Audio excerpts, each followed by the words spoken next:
Halo Jabra Tim. Ada sesuatu yang lagi rame nih. Lu harus kasih dia kesempatan lagi. Di atas kertas lo semuanya harusnya menang. Ada bahasan yang paling ditunggu-tunggu. Timnas sudah lepas ke negeri Kangguru dan juga Coach Patrick Kluivert beserta tim sudah siap banget kerja. Kita lihat, selamat datang di Timnas Day.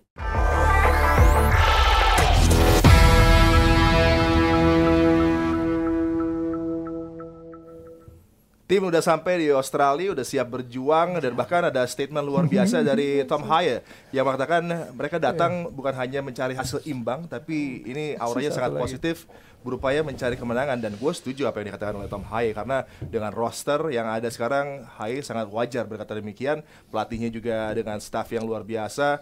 Ini adalah amunisi paling lengkap dari Indonesia untuk bisa melukai Australia. Bahkan tim Cahill juga khawatir kan, dibilang udah selevel atau lebih baik nih. Dan gue juga setuju, karena kalau lihat dari backline aja Indonesia sekarang top 3 lah di Asia. Iya. Ya ini kan semuanya on paper ya. On paper. Balik lagi kalau on paper, ketika kita melawan Cina pun kan euforianya kan harus 3 poin, pasti 3 poin, bahkan seperti itu kan. Dan gue selalu mungkin bilang, itu menurut kata Rizal ya, yang suka quadruple juga. enggak lah, hampir majority orang kita kan bilang lawan China itu harusnya menang. Kita menang dan pasti menang lah. Sepertinya kan terdengar seperti itu.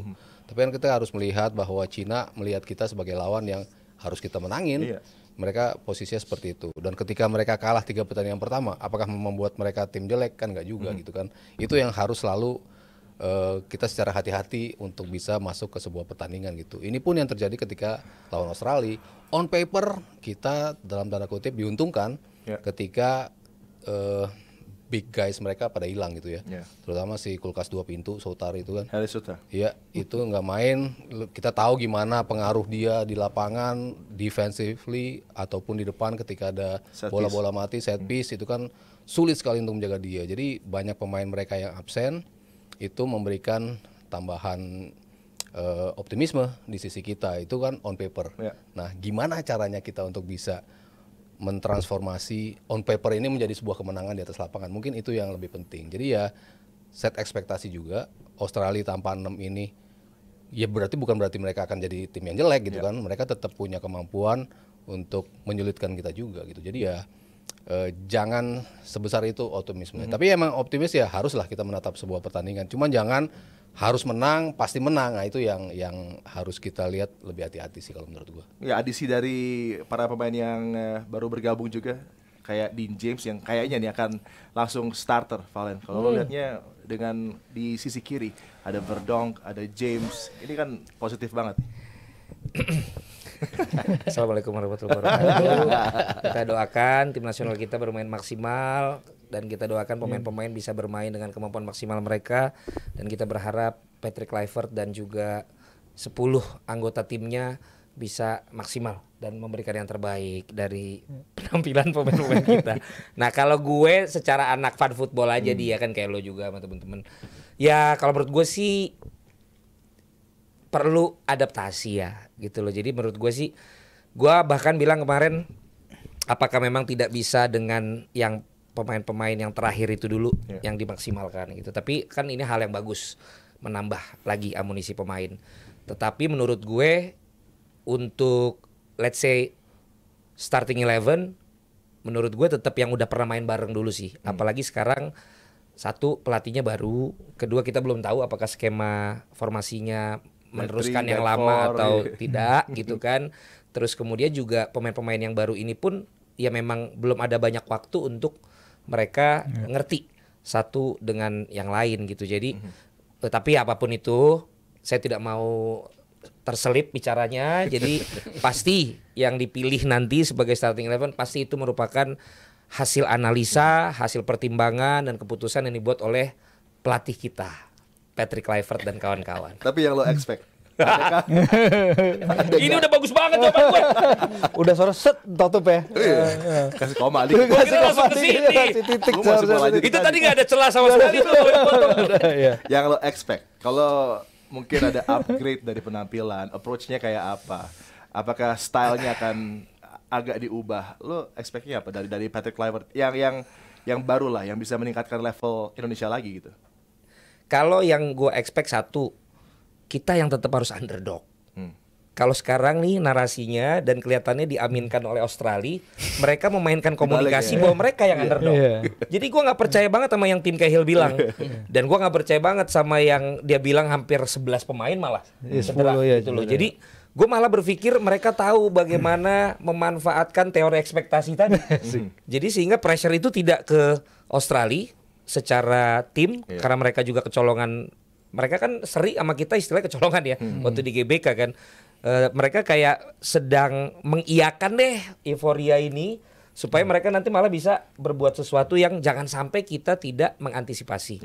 Gue bilang nyaman belum tentu aman. Nah kita ini kan ceritanya dalam posisi yang aman sekarang. Pelatih-pelatih baru kita luar biasa, pemain-pemain kita bertambah lagi. Popovic ya pelatihnya.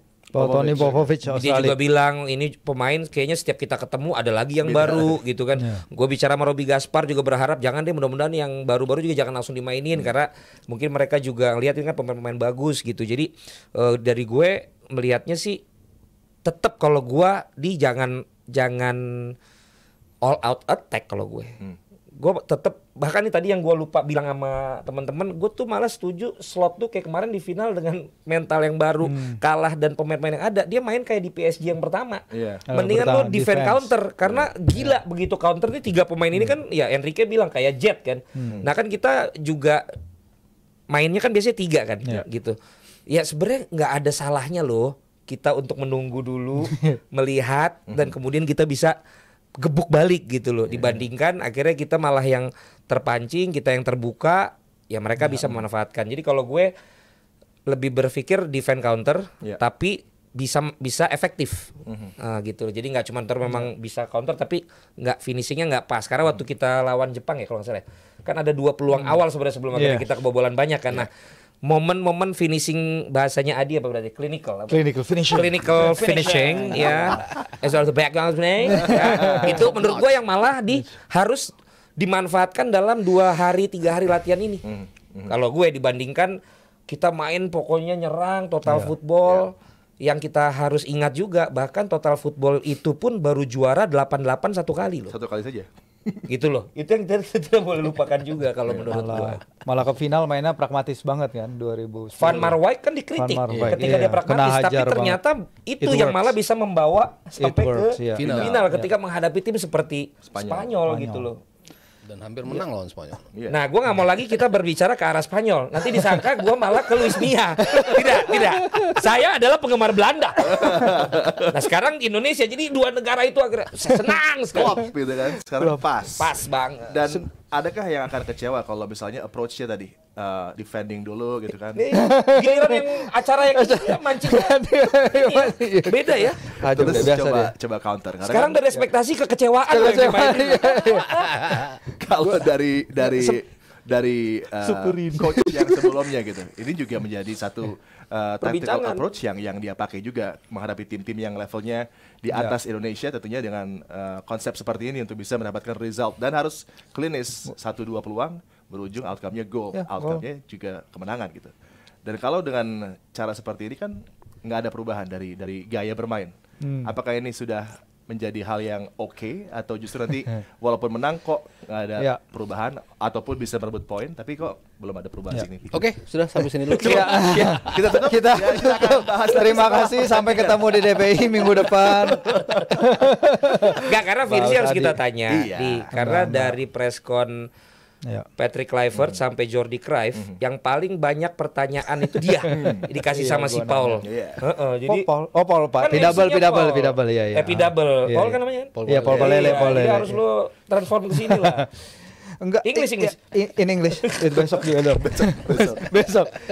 Kalau dari apa yang Patrick tunjukkan di preskon pertama ya, dan itu adalah takaran dari apa yang pemikiran dia lah, mindset dia, terlepas dari beberapa wawancara terbatas dia dengan Mbak Najwa dan juga dengan Glenn di Liputan 6, kita bisa melihat bahwa emang dia itu tumbuh besar dengan filosofi menyerang, filosofi Ajax. Tapi dia harus juga bisa beradaptasi dengan tim yang dia punya sekarang, tim yang masih berada di 127 rank dunia, walaupun memang ada banyak pemain baru. Tapi kalau kita lihat komposisi skuad kita, 14 dari 29 yang berangkat itu adalah pemain bertahan. Jadi mempertahankan status quo mungkin adalah pilihan terbaik, walaupun dengan adjustment dikit di mana para pemain misalnya dalam situasi transisi, dalam situasi breakout lebih berkomitmen ke depan, lebih berkomitmen menyerang. Directness bermain mungkin akan dibantu dengan kehadiran Ole yang akan membantu menghubungkan lini depan dengan lini tengah, karena kalau gua main ke forum-forum fan forumnya para supporter Oxford United, kemampuan Ole ini untuk menghubungi kedua lini itu dapat apresiasi banget. Lari-lari dia di antara lini, bagaimana dia menciptakan peluang untuk dirinya sendiri, kerja kerasnya off the ball itu dihargai, walaupun memang gol masih susah datang buat dia. Kayak strike dong mainnya. Iya, strike oke, dia penghubung dua lini juga. Direct. Strike kan winger sebenarnya. Kalau Romeni itu lebih kayak number 10. Mungkin dia bisa lebih bermain ke dalam. Tengah dan depan juga. Menghubungkan tengah dan depan. Walaupun memang kalau kita kan menaruh strike kadang di depan banget ya sebagai lini depan, tapi dengan catatan berapa? 1 gol dari 25 pertandingan ya dia seharusnya bisa lebih ya kalau emang dia sebagai leading the line. Dan kalau soal kekuatan Australia juga sebenarnya apa yang diucapin tim Cahill itu sejalan dengan apa yang kalau gua pantau di sosial media dari para netizennya yang mempertanyakan keputusan Popovich. Misalnya ada beberapa pemain liga lokal mereka yang nggak perform yang dibawa, Taggart dan lain-lain itu dibawa. Taggart tapi di musim lalu luar biasa. Iya, tapi dia timnya kan papan bawah kan. Dan ada Daniel Arzani, ada si Velupilai katanya mainnya juga masih kurang maksimal di liga lokal, masih dibawa ketimbang beberapa pemain lain, Nestori Irankunda misalnya. Itu netizen mempertanyakan, dan kalau gua ngobrol dengan teman jurnalis di Australia pun dia mengatakan hal yang sama juga, bahwa pemilihan dari Popovich kali ini tuh ada banyak pertanyaannya. Jadi lini tengah mereka, terutama yang ditekankan, lini tengah mereka ini hanya mempunyai 4 orang kalau nggak salah sebagai center midfield, dan untuk creativity goal ini juga jadi pertanyaan akan datang dari mana, karena nggak banyak pencetak gol di tim ini. Kusini Yengi yang nyetak 2 gol lawan Bahrain kemarin, dia itu baru main klub football itu baru 30 menit waktu main klub football sejak pergantian tahun, karena dia cedera, dia baru pindah juga kan ke Portsmouth. Dan masih belum maksimal, sehingga ya kalau ada celah yang bisa kita manfaatkan. Kita lihat di SUGBK Australia terus-menerus menekan kita, tapi ujung-ujungnya mereka memanfaatkan lebih banyak set piece, karena frontline mereka Irankunda waktu itu main 58 menit, tapi barisan belakang kita masih bisa meredam dia, dan ini yang akan jadi pertanyaan juga ke depannya Australia ya, walaupun dengan pemain-pemain yang mereka hilang ya. Harapannya poin sih didapat. Nah itu dia, apakah ini akan memberikan istilahnya tekanan lebih ke Patrick untuk mendapatkan hasil, karena dia perlu hasil, karena ini adalah pertandingan yang sangat-sangat penting, karena pertandingan ini akan menentukan mood dari para pemain, dari para penonton kita sendiri, para supporter timnas untuk menjelang laga kedua di mana lawan Bahrain itu pertandingan wajib 3 poin. Kita nggak bisa kalah lawan Bahrain, terutama setelah apa yang terjadi di Rifa kemarin, dan ini adalah suatu pertandingan yang menurut gue salah satu pertandingan terpenting timnas juga yang harus dilewati. Ya, di belakang kita punya Kevin Dix, ada Hilhers, ada Itzes, Verdonk juga kan. Ini kan kalibernya udah di level boleh katakan top tier lah di Eropa gitu. Terus di tengah ada Tom Haye yang bersama dengan Almere City, bahkan kemarin melawan Breda juga sepertinya one man army untuk bisa membantu Almere meraih kemenangan. Dia selalu gitu.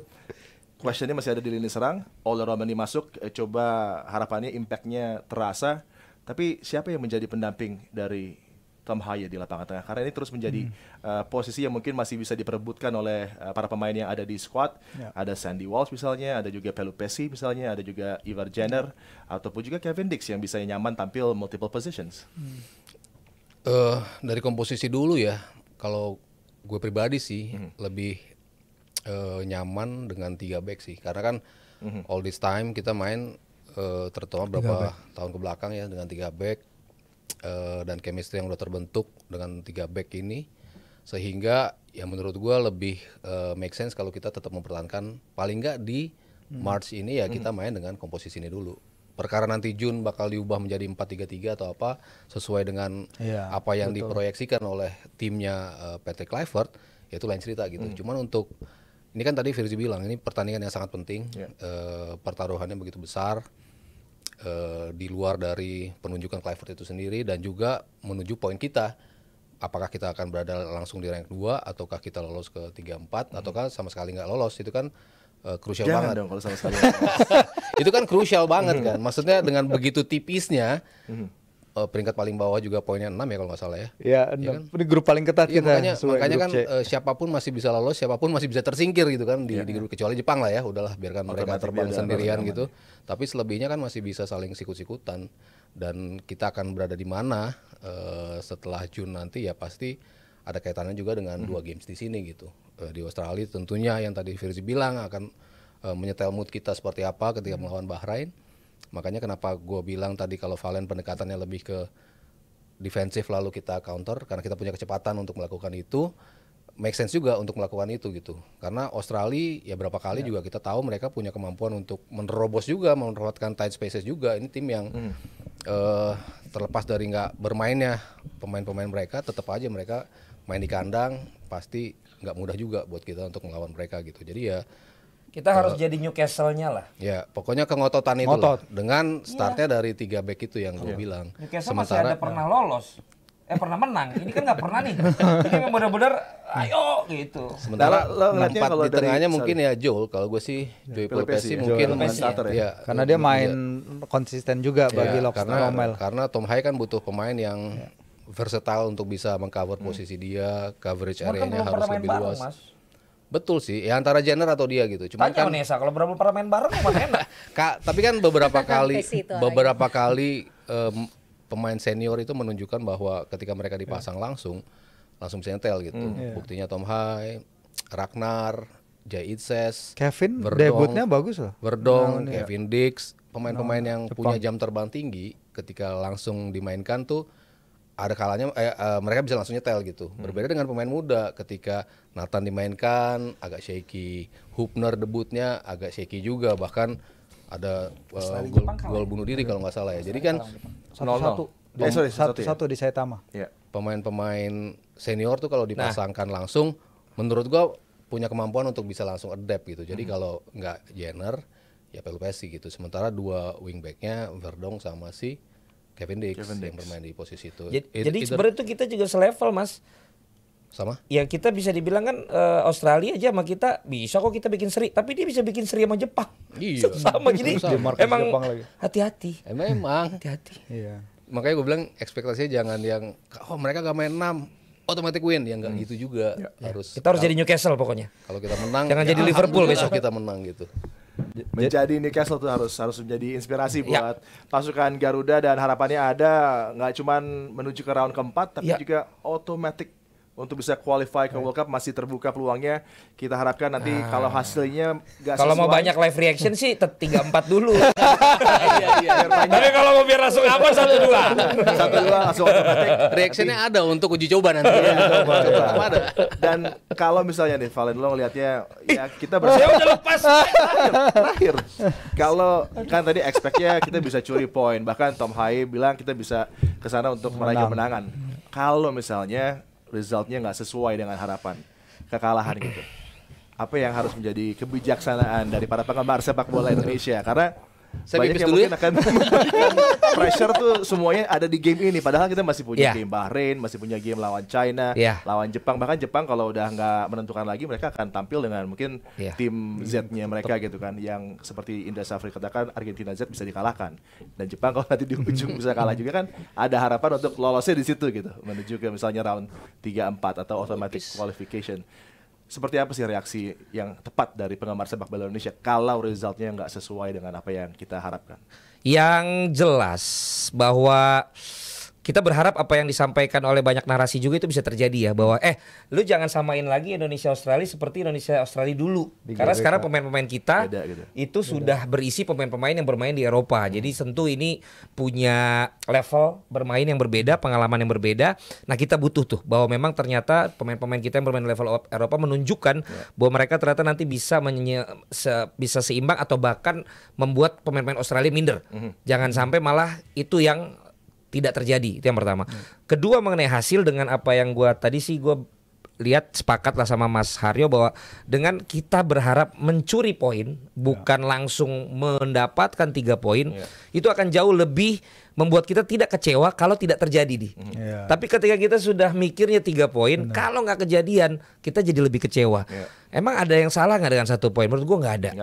Tapi kalau ternyata amit-amit lu kalah, gua akan pasti jadi orang yang pertama membela Patrick Kluivert.